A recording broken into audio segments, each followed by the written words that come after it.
Вагонга атылып диярлек килеп кергән коткаручылар бер мәлгә ни дияргә белми бер-берсенә карашып тордылар. Вагон буш иде. Ни булган монда? Кая киткәннәр?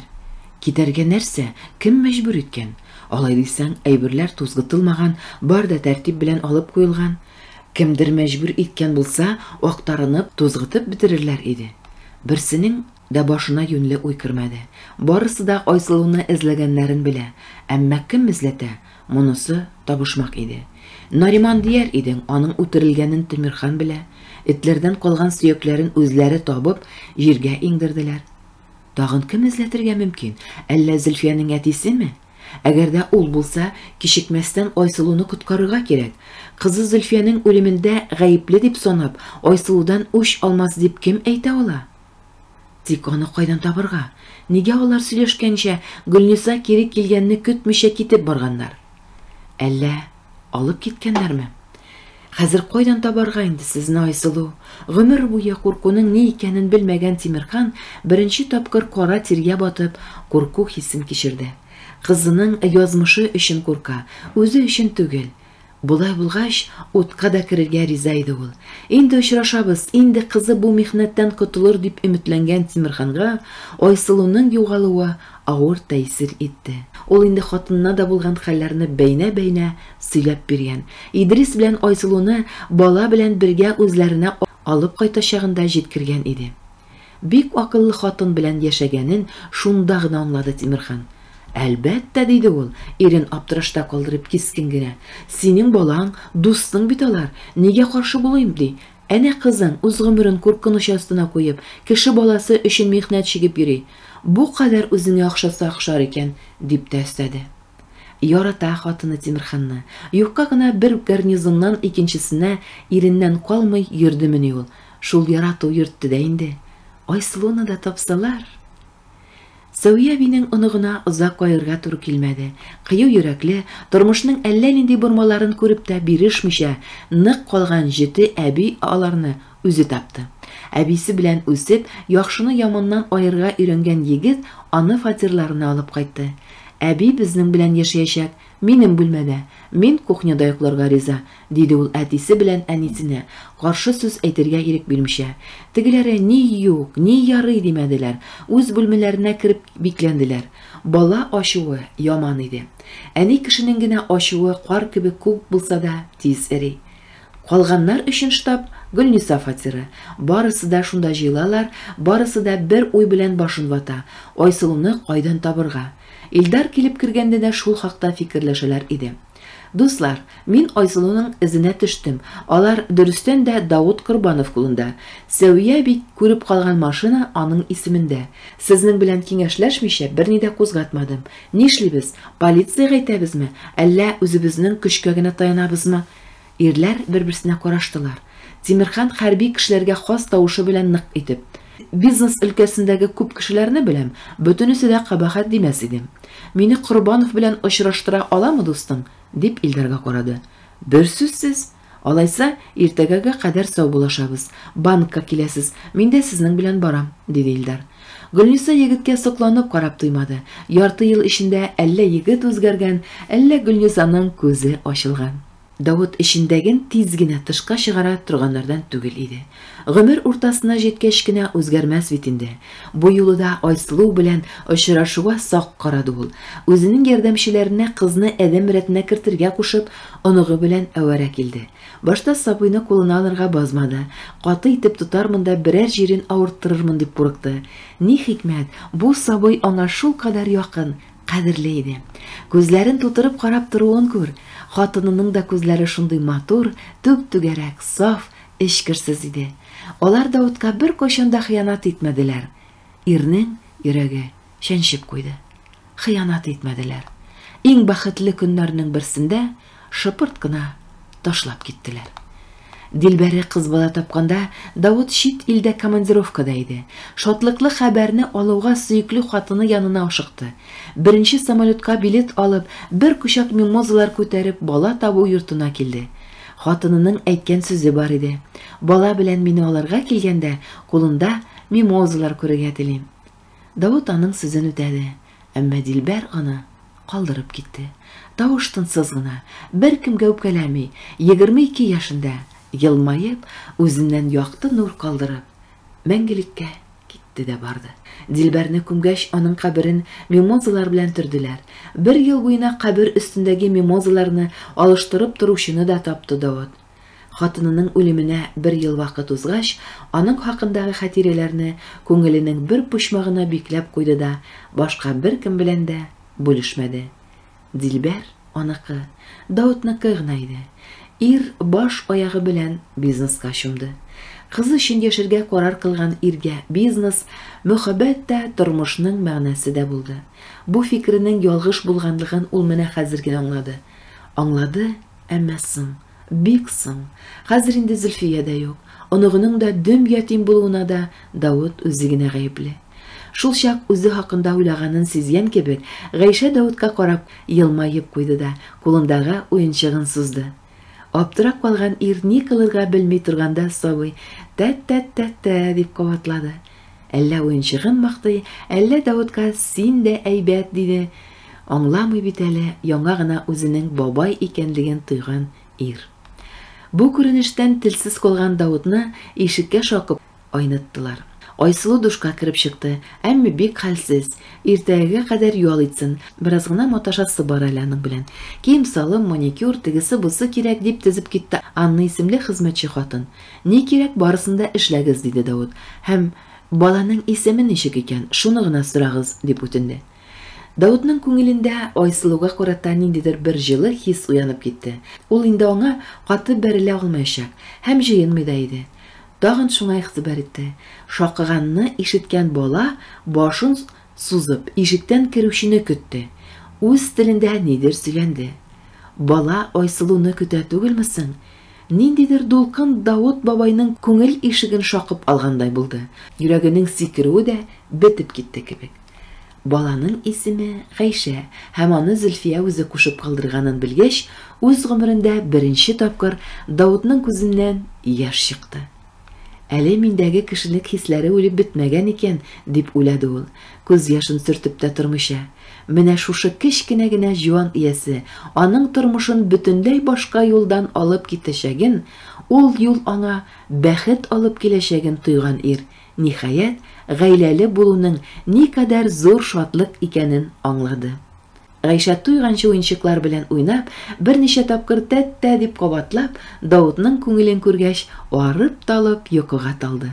Баланың кечкенә куллары белән сөт шешәсен тотуын, тамагы туйгач мес-мес килеп йокыга китүен йотлыгып күзәтте Давыт. Аның кулында оныгы йоклый. Менә бәхет нидә икән? Эй, кемнәр тавышлана анда? Шыпырт кына сөйләшеп булмыймы әллә? Нигә ишекләрне каты ябасыз? Эй, җилләр, шулай каты исмәгез, шакымагыз тәрәзәне. Давытның кулында оныгы йоклый. Менә ул байлык. Бу бәхетен беркем дә тартып ала алмас, беркемгә дә бирмәс аны Давыт. Ул инде үзен гомер буе бәхетле яшәгән кебек тоя башлаган иде.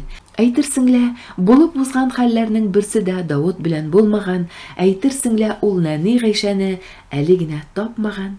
Я Алла, нинди рәхмәтләреңне салдың син Давытка.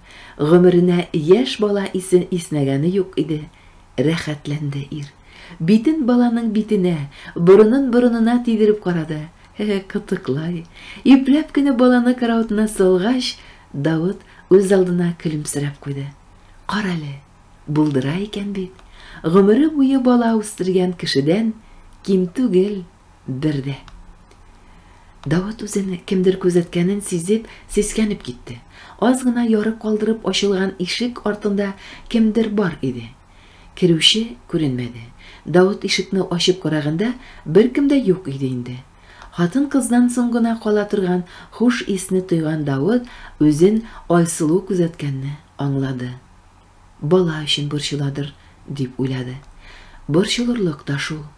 Иртәгә алар арасында зур сөйләшү көтелә. Бала язмышы хәл ителәчәк. Давыт инде үзе бөтенесен хәл иткән. Айсылуга күпме сораса шуның кадәр акча бирер дә, аның белән хушлашыр. Каршы килсә күп булса да чыгарыр. Кем хуҗа монда? Давытмы, әллә Айсылумы? Әмма Давыт Айсылуны гына түгел, иртәгә үзен дә ни көткәнен белми иде әле. Эшләр ул уйлаганча бармаячак, бөтенләй башка эздән китәчәк иде. Газаплы да, бормалы да шул гомер юллары. Ул бормалар артында сине ни көтә, беркем белми. Хатта моңарчы үзен дөнья тоткасы дип санап йөргән Давыт та белми. Ишек төбендә торучы дөрестән дә Айсылу иде.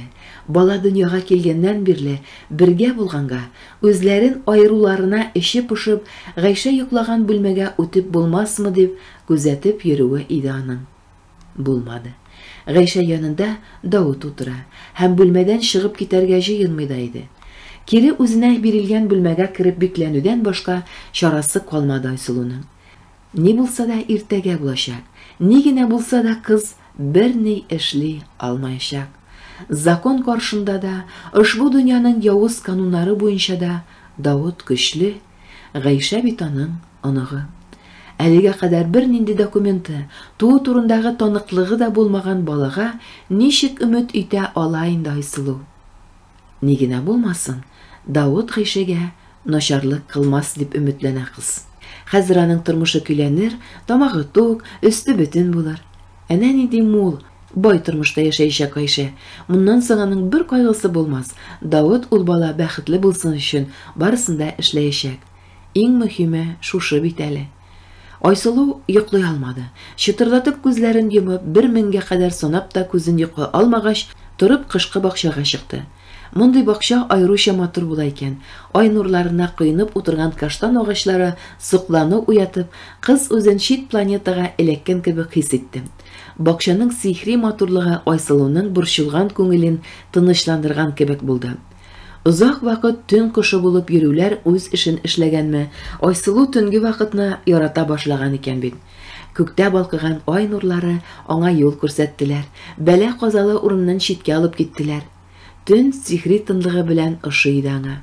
Сиңа беркем күзен терәп карамый, ни эшләп йөрүең белән кызыксынмый, җилегеңә үтәрлек сораулар биреп бимазаламый. Бая гына ишек артында качып, Давытны күзәтеп торган Айсылу бик яхшы аңлады. Аны Гайшәдән аерачаклар. Монда бала караучыда, бала өчен кирәкле бар нәрсә дә әзерләнеп куелган. Балага уңай шартларның бөтенесе тудырылган. Давыт оныгы белән очрашасын алдан белгән.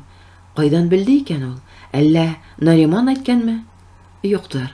Кызын үтергән кеше белән нинди уртак эше булсын Давытның? Бу сорауларның барысына да иртәгә җавап булыр. Әмма төнне уздырасы бар бит әле Айсылуның. Я валла, ничек түзәр йөрәге, ничек яшәр ул Гайшәдән башка?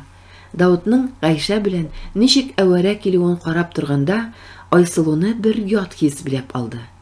Их, менә хәзер бүлмәгә керәсе иде дә, Гайшәне кулына алып, Давытның киң җилкәсенә башын саласы иде. Әллә нинди бер күренмәс җеп кебек, шушы хис аны ишек төбендә кадаклап куйды. Давыт Айсылуның әтисенә бик тахшаган икән. Нәк аның кебек киң җилкәле, озын буйлы, көчле, ышанычлы ир заты. Башка ир егетләргә гомердә дә күз салмам, яныма якын да китермәм дип үзенә биргән антны башыннан очып чыгып китте кызның. Давыт кебек ир янында булса, начар булмас иде, дип алгысыды күңеле. Бер күрүдә гашык булды кыз иргә, йоклый алмавы да шул сәбәптән. Йөрәге чаптар ат та ярсый, күңеле бер ягымлы сүз, бөтен җаны, тәне наз көтә. Айсылу үз үзе белән көрәшә башлады. Син нишлисең, кызый? Нариманнан качып йөрүең җитмәгән, икенче бандит белән башыңны утка салмакчы буласыңмы? Давыт бандит түгел, йөрәгем сизә, ул начар кеше түгел. Туктале, нигә шашасың син? Үзеңне аңа кирәктер дип уйлыйсыңмы әллә? Беткәнме аңа тирәсендә сырпаланып йөрүче кабарткан иренле, чытлык нәрсәләр? Нәрсә? Айсылу алардан кимме әллә? Әдәм рәтенә китерделәр бит инде аны. Бер сәгать роза чәчәкләренең таҗлары салынган джакузида яткырып, урман пычракларын җибеттеләр, бөтен тәненә массаж ясадылар. Иртәгә хуҗа белән сөйләшәсең бар, дип чәчләрен буядылар, аяк тырнакларына кадәр әллә нинди ялтырауык нәрсәләр ябыштырып бетерделәр, бизәндерделәр. Кигән киемнәрен күрсәң, патша кызлары менә Айсылу ялык-юлык килеп тора. Кышкы бакча искиткеч гүзәл, кыз өчен оҗмакка тең иде. Айсылу ай нурлары яктырткан сукмак буенча алга атлады. Алда үзен ниндидер мөгъҗиза көтәдер кебек тоелды аңа. Ашкынган күңел ялгышмаган икән. Чәчәк атып утырган мимозаларны күреп, бихуш булган кызны чит тавыш айнытып җибәрде. Каршысында басып торган Давытны күрүгә аякларының хәле бетте, нидер әйтмәкче булса да өлгермәде. Аңын җуеп, ирнең кулларына ауды. Берни аңламаган ир Айсылуны аңына китерергә теләп, күпме генә тырышса да, кыз күзләрен ачмады. Әкияттәге кебек гүзәл туташны күреп каушаган Давыт аны тиз генә бүлмәсенә алып кереп, йомшак караватка салды. Бик көчле стресс нәтиҗәсе, берничә сәгать шулай ятачак. Борчылмагыз, аны да борчымагыз, күзен ачкач, барысын да үзе аңлатыр, диде Айсылуны яхшылап тикшергәннән соң табиб дусты һәм тыныч төннәр теләп Давытка серле ишара ясап китеп тә барды. Шул мәлдә Давытка нидер булды. Айсылу янынан чыгып китә алмады. Кадакланган кебек төн буе кыз янында утырып чыкты. Нинди гүзәл йөз, кыйгач кашлар, куе озын кирфекләр, иреннәре. Әгәр дә Айсылу бу йортта яшәргә калса, нинди бәхетле булыр иде Давыт. Ул бит аның оныгын коткарган кеше. Аннан соң, үзен күпме генә тыймасын, ир Айсылуга бер күрүдә гашык булды. Нигәдер аның күңеле кызга тартыла. Айсылу белән бер авыз сүз сөйләшмәсә дә, аңардан ниндидер рәхәт, тынычлык килгәндәй тоела иде. Менә ул Давыт эзләгән кеше. Менә аның җаны озак еллар теләгән гүзәл зат. Ярты байлыгын бирергә дә риза Давыт. Тик Айсылу гына бер кая да китмәсен. Әгәр кала икән, нәрсәгә байлык? Бөтен байлыгын да бирергә риза ул Айсылуга. Давыт кызның кичем кара чәчләрен сыпады. Үзенең бөтен тәнен ут алгандай булды. Куллары калтырады. Кипшергән иреннәре белән: "Айсылу, юк, син Айсылу түгел. Айсылуы син, Айсылуы", дип пышылдады. Хатыны үлгәннән бирле бер генә хатын-кыз затында ярата алмаган Давытның йөрәгендәге гомерлек сагыш бузын гәп-гади бер авыл кызы эретте. Аның тирәсендә моңарчыда хатын-кызлар күп бөтерелде. Күңеле төшмәсә дә, күзе төшкәннәре белән кунып та йөрде, әмма аларның бөтенесе дә ясалма матурлык артына качып, Давытның байлыгына кызыгучылар гына иде. Бу Айсылуы башка. Бу сине яратса, гомергә яратыр. Актык сулышына кадәр синең өчен генә җан атар. Менә шундый кеше кирәк иде Давытка. Һәм ул үз аягы белән аның йортына килеп керде. Бәхет кеше. Ышкындырма син аны, Давыт. Афу ит, Дилбәр. Фатихаңны бир Давытка. Гомере буена сине генә яратып яшәгән иргә бераз гына булса да бәхетле булырга мөмкинлек бир. Яңа көн туды. Көтелгән сөйләшү, Айсылуга акча биреп чыгарып җибәрү, тагын ниндидер вакыт мәшәкатьләренең берсе дә булмады. Бер мизгел эчендә ике кешенең гомер юлы бер сукмактан китте дә барды. Үзе янында йокымсырап утырган Давытны күреп, Айсылу башта курыкты. Нәрсә булганын исенә төшерә алмый торды. Бераздан соң гына төшенде. Давыт аның янында төн буе саклап торган. Эчке бер сөенү белән Айсылу йөрәгеннән: "Сез?" дип өн чыгарды. Үзе дә сизмәстән күтәрелә төшеп, үзенә таба иелгән Давытның кочагына сеңде. Ике яралы йөрәк бер бөтен булды. Сагыштан бушап калган йөрәкләргә сөю тулды. Сүзләр артык иде монда. Ни дә булса әйтүнең, аңлатуның кирәге калмаган иде. Әйтерсең лә, алар гомер буе бер-берләрен яратканнар. Әйтерсең лә, вакытлыча гына аерылышканнар да, кабат очрашуны көтеп торганнар. Бу кадәр бер-береңә тартылу, бер-береңне теләү өчен нинди сөю кирәклеген аңлыйсызмы сез, кешеләр? Күпме шулай бер-берләренең сулышын тоеп, аерыла алмый торырлар иде икән. Әле ярый ишек шакыдылар. Алар янына берни булмагандай бала күтәреп, йорт хезмәтчесе Анна килеп керде. Гайшәне икесе арасына утыртып куйды. Моңарчы булмаган хәл, йорт эченә яктылык, шатлык нурлары инде. Стеналарына кадәр ялгызлык салкыны сиңгән йорт эченә шатлык шаткылары сибелде. Бу йортка керергә рөхсәт сорап, бәхет ишек шакый иде. Кунаклар килүен хәбәр иттеләр. Аларны каршы алырга яңа кушылган бәхетле пар бергә чыкты. Елмайып басып торган Айсылуны күргән коткаручылар аптырашып бер-берсенә караштылар. Коткарырга дип килгәннәр иде бит алар. Кемне кемнән коткарырга соң монда? Давыт, ике туйны бергә итәбез. Бүтән чыгымнарны үзем каплыйм дигән иде. Сүзендә торды. Берсе алтын, икенчесе көмеш бизәкләр белән бизелгән туй күлмәге кигән Айсылу белән Гөлнисадан күзләрен ала алмады килгән кунаклар. Кайсы көнләшеп, кайсы кызыксынып кәләшләрне күзәтте. Күбесе урман карашкыларына өйләнгән бай кияүләрне аңлый алмый интекте. Ничек инде шуның кадәр байлыгың, югары дәрәҗәң була торыпмы? Хикмәтнең байлыкта түгел икәнлеген каян белсеннәр алар. Аны белү өчен Давыт күргәннәрне күрергә, ул кичергәннәрне кичереп карарга кирәк. Кечкенә Гайшә туйда беренче туташ булды. Аны һәр кайсы бер генә минут булса да кулында тотарга тырышты. Туган минутыннан алып, яшәү өчен көрәшкә дучар булган бала алар өчен чын мәгънәсендә герой иде.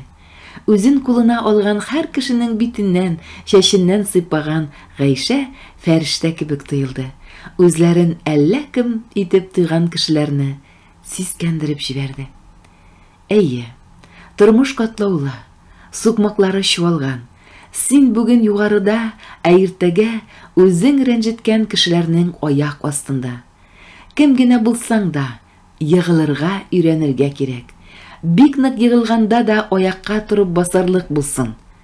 Давыт Айсылуны бер генә минутка да үзеннән читкә җибәрмәде. Кызның колагына: "Ай урламасын үзеңне. Айсылу бит син, Айсылу", дип пышылдады. Мәңгелек мөхәббәт булмый диючеләр ялгыша. Давытның Дилбәргә булган мөхәббәте сүнмәде. Ул бары тик Айсылуга гына күчте. Тагын да көчлерәк, тирәнрәк булып. Әйе, моны бар кеше дә аңламый. Бу хисне ирләр генә аңлар. Ярата белгән ирләр генә.